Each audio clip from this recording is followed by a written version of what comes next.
Dr. Dykes is a leading medieval astrologer and translator who earned his PhD in philosophy from the University of Illinois.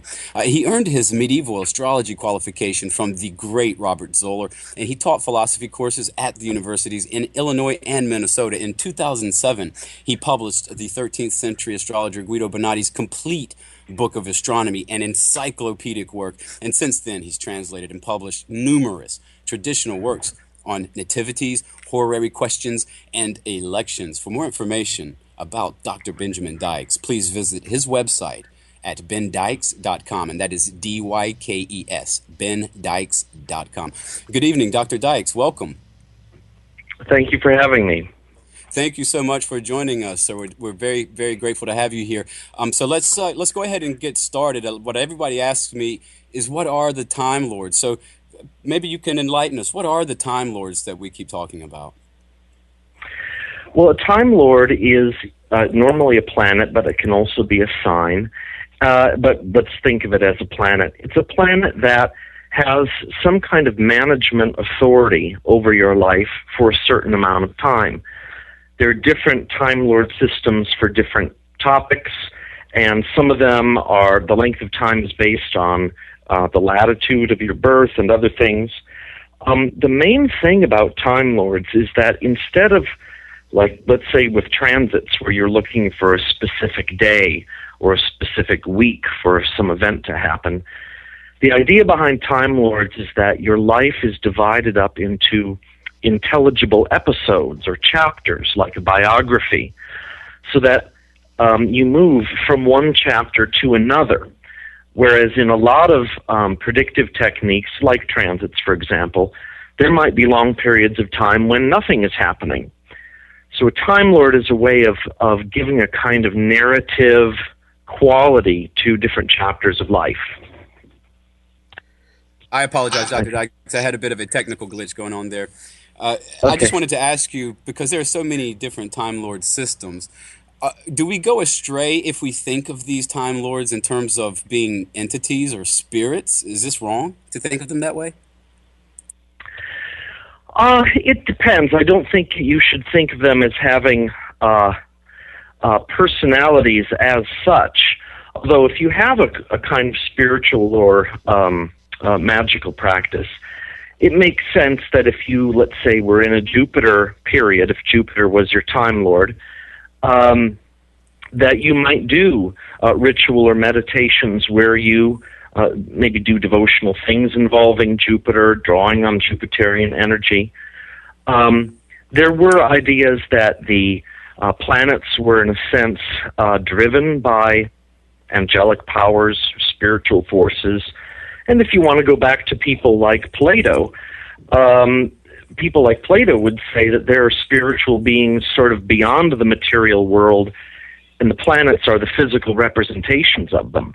So there is a background for thinking of planets and planetary energies that way, which, you know, could be useful for spiritual practice.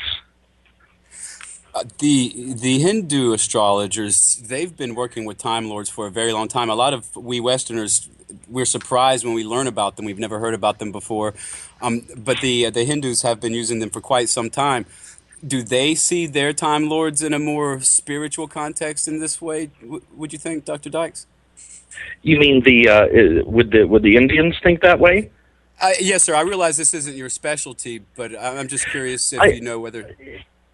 My understanding is that they probably do, and there's a much more developed tradition of using gems and precious stones and metals and things like that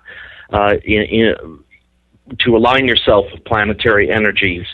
I think there's been a long tradition of that in the West too.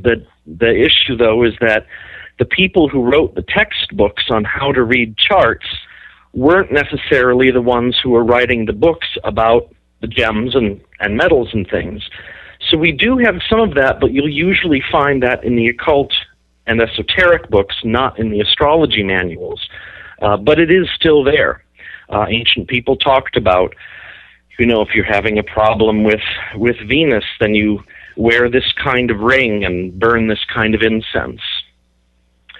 So that is there, but it usually isn't in the chart reading manuals. The Persian astrologers of ancient times, they used a system of Time Lords, which you have articulated in your many books, called the Firdariya. I'm very attracted to this because it's, I hate to say simple, but would you mind perhaps discussing a little bit about the Firdariya and especially how it's calculated? Sure. The word seems to be a Persian version of the Greek word periodos, which just means a period. And so we think that's where the word came from. I think it probably also had some Indian influence because unlike all of the other Greek Time Lord systems we know, the Firdariya use the nodes, which the Indians also do. The Indians emphasize the nodes a lot. So there was probably some Indian origins there too. The idea is basically this, that you first need to know whether or not you were born by day or by night. So if the sun is above the horizon in your natal chart, then you have a diurnal or day chart. And if it's not, if he's below the horizon, then you have a night chart. If you were born during the day then your first Time Lord in life is going to be the sun, starting at birth. And he rules your life for 10 years. And then what they do is they go to the next planet in order, the so-called Chaldean order or order of speed. So your next Time Lord will be Venus for 8 years, then Mercury for 13, and the Moon for 9, and then it starts again up at the top with Saturn. And each of these periods is then subdivided so that each Time Lord, for a certain amount of time, then partners with the others. So, for example, in a diurnal chart, you'll start with the Sun period, then you'll have the Sun-Venus, Sun-Mercury, Sun-Moon, Sun-Saturn. All of that takes place during the broader Sun period of 10 years. And the skill is in interpreting what the Sun and the other planets are doing in your chart. So all diurnal people have the same general series, but what that means for you depends upon what is going on in your chart. If you were born at night, the series is the same. You just start with the Moon, and then you move to Saturn and Jupiter and so on. So it's a way of dividing life into intelligible periods of certain lengths, but the actual meaning and the contours of your life will be largely dictated by what those planets are doing in your chart. But it does mean, for example, that someone who is born at night will encounter Saturnian things earlier in life because Saturn becomes a Time Lord earlier in life, whereas someone born by day has Saturn after many, many years. And so you might think that just like we talk about people and their Saturn returns, diurnal people might have Saturn issues that are different from the Saturn issues of lunar or nocturnal people. So just to make sure we're understanding correctly, if I'm born in the daytime, then I will enter my Saturn chapter at a relatively young age. And depending on Saturn's condition in my birth chart, the things that Saturn promises, these things have a chance of happening during the quote-unquote Saturn chapter in my life. Right, right. Saturn will always be one of these partnering or sublords during a smaller period. He's going to be part of the sub-periods, but he won't rule a major period until much later if you're a diurnal birth. Whereas in a nocturnal birth, he's a Time Lord much sooner. He's the major Time Lord much sooner. This is very interesting because a lot of people, as you well know, Dr. Dykes, they would love to learn more about their astrology, but they don't know their birth time. So this would be a good technique for those who have to ballpark their birth times, wouldn't you think? Absolutely. And I think it's, although I don't use it very much, one thing that might make it appeal to people is that people are often really they're really in tune with what their sun means and what their moon means, and all the symbolism of night and day, darkness and light, the conscious and the unconscious, and dividing life according to solar people and lunar people, I think would fit in well with what many of your listeners are already interested in. I think so too. When I first learned about the Firdaria, I was just sort of floored at its simplicity, especially when I began to apply it to other charts. Very interesting stuff. There's another system of Time Lord rulerships that is also fairly simple but difficult to explain. You explain all of this brilliantly in your book, Traditional Astrology for Today, which I highly recommend, by the way. But I'm talking about the system of profections. Would you please define profections, if you could, Dr. Dykes? Yep, profections are very old, and they, for a lot of astrologers, were really a bread and butter technique. I know it is for me when I do readings. The word profection comes from a Latin word. It means to move forward or set out on a journey. And the idea is that you can do this with any house or any planet in the chart, but usually it's the ascendant, the rising sign. And what we do is we say that at birth, your ascendant is, so to speak, on itself at age 0. When you're born, you are age 0. And it stays there for 1 year. When you turn 1 year old, the ascendant advances and becomes your natal second house at age 1. Then at age 2, it advances and we treat your third house as an ascendant. And we go around the chart again and again like this. And the idea is that your life takes on the themes of each of these houses in order. It goes through a cyclical process, and for any year of your life will be partly about that house that you land on, whatever age that happens to be, whatever house that is. And then any planets in that house will further color the year, its qualities, its emotions, its events. The houses they rule will be brought into that sign of the year. And then there's a planet called the Lord of the Year, which is the planet that rules that sign. So, for example, let's suppose that you are age 46, and everyone at age 46 comes to the 11th house, just because that's how the counting works. And let's suppose that your 11th house is Scorpio, which traditionally is ruled by Mars. Now what that means is that for this year, your life, because we're perfecting the ascendant, your life is going to be about 11th house matters, friendships, hopes, that sort of thing. And the Lord of the Year, the planet that manages those affairs, is Mars. So suppose that your Mars is in the 9th. Well, that means this year, the year is about 11th house things. It's about Scorpio things. And because Mars rules it, there's going to be martial activity, and it'll be related to the 9th house. So we might say you make friends with some foreigners.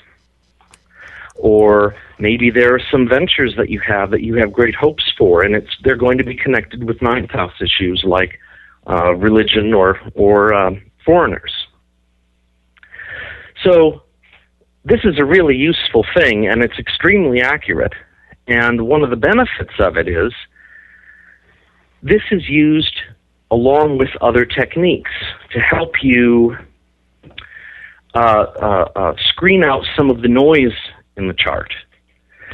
I mean, we all have that experience of looking at the chart, and there's all of these lines and all of these symbols, and you can easily get lost. But if you know that your Time Lord for this year is this one particular planet, it gives you something to focus on, and that can really help your reading be stronger. I learned that from your Persian trilogies in the installment by Abu Ma'ashar, where you gave us a lot of tips to help us separate the wheat from the chaff, as it were. And you referred to perfections as the bread and butter technique. So in your experience, it has great power to describe what will happen in a native's life over a course of a year or so. Absolutely. I think if anyone wants to learn any predictive technique in traditional astrology, or even if you do modern astrology, learn profections, and you will be amazed. You learn profections with the traditional house meanings, and you'll be amazed how your life repeats itself, and how accurate it is. The thing that amazes me about profections, Dr. Dykes, is that they seem to operate almost totally liberated of transits. It's almost as if it's a permutation of the chart itself. That's what, and we can apparently do these over months and days as well, can't we, Dr. Dykes? Yeah, there are people who break. For example, in that example of the age 46 coming to the 11th house. Then what some people do, and ancient folks describe this. You break down the year into 12 months, each of which involves a profection. So Scorpio would not only be age 46 itself, but it would also be the first month of age 46. And then the next sign would be the second month of age 46. So that you get, I don't know if fractals are the right way to look at it, but you get this patterning where you get a zodiac within a zodiac within a zodiac for a specific amount of time. Get these permutations, like you said. Amazing. We'll talk about the philosophy behind that a little bit later in the interview. What I want to ask you now is, do we use topical houses for this, Dr. Dykes, or should we begin our profections from the axial degree of the ascendant? Well, I use whole sign houses, and I'm not sure if your audience has heard of those before, so maybe I'll just explain it very quickly. Okay. Whole sign houses simply mean that the sign itself is the house. Because anciently, each sign was called the house or domicile of a particular planet. So Scorpio is the house of Mars, they would say. And what this means is that if your ascendant falls, let's say, on Gemini, then all of Gemini, both the parts above the axial degree and below it, everything in Gemini is the first house because it's the first sign. And then everything in Cancer would be the second house because Cancer is the second sign. So if you read houses using whole sign houses, which was very ancient, you can do profections using whole sign houses. Some people use their normal Placidus houses or Regiomontanus, and they count those houses. Other people do them in 30-degree increments from the ascendant. But the oldest way is to use whole sign houses, and that's the one that I do. Okay. This is very extremely. I mean, it's just a whole bunch of stuff. I want to remind everyone that you can find traditional astrology for today at bendykes.com, and it'll bring you up to speed on all of this without a doubt. But the Time Lord that we identify with the profection, the Lord of the Year. How important is the Lord of the Year in determining events that might happen to us or people that we might meet? How does the Lord of the Year rank, for example, when compared to the Firdaria Time Lord and other Time Lords? I think we're talking about a hierarchy of Time Lords here. What rank is the profection? Well, the Lord of the Year is extremely important, and since profections were a primary Time Lord technique, I would say you would always want to pay attention to the Lord of the Year. For one thing, if the Lord of the Year is in some other house, it's the first indication of what other areas of life the year will be connected with. If you use transits, you would want to pay attention to the transits of that Lord of the Year. So that Lord of the Year's behavior over the year will matter. Other planets' transits to the natal position of the Lord of the Year will give some timing. But so it is very important. And Abu Mashar gives some indications that, see, what they did was there was a kind of hierarchy of techniques, and there was something called distributions that was generally considered to be the most high level at the top. Then below that was profections and solar returns, and below that transits. So transits were more like triggers of the other techniques. The Ferdaria were treated a bit separately, I guess because they arose separately. So, for example, Ptolemy talks about transits and solar, not so much solar returns, profections, distributions. He has another technique too. But these Ferdaria arose separately from the Persians, and it's hard to know exactly how to integrate them. Mm-hmm. One way to do it could be this. Suppose that you are in a 8-year Venus period. Venus rules 8 years of the Ferdaria. So for 8 years, Venus is this main Ferdaria lord. Well, you might want to track your profections, because if at some point during those 8 years your profections come to a house ruled by Venus, now you've got two techniques saying that now she is the Time Lord. So it might be that during those 8 years that you're waiting, wondering what Venus, what this Time Lord is about, that the things will become more intensified during that particular year, that the profections also show Venus. So you get broader and narrower periods with the same Time Lord. It intensifies the effect. Would you say that the Lord? Is it safe to say that the Lord of the Year is almost like a symbolic surrogate of the native, the individual, and that, or is that incorrect to say? No, that's good. I mean, it's the Lord of the whole year, so it's not just the Lord of the person. But what we're doing by profection is we are profecting the ascendant, and classically, the ascendant is you. So it's almost like the planets are taking turns managing your life, and the system of rulerships is sort of a preordained way in which they, or God, the divine mind, has sort of ordained that planets will cooperate in this order. So they're taking turns, and in fact, that's what some of the Latin translators translated it as. They were taking their turn at ruling a period of life.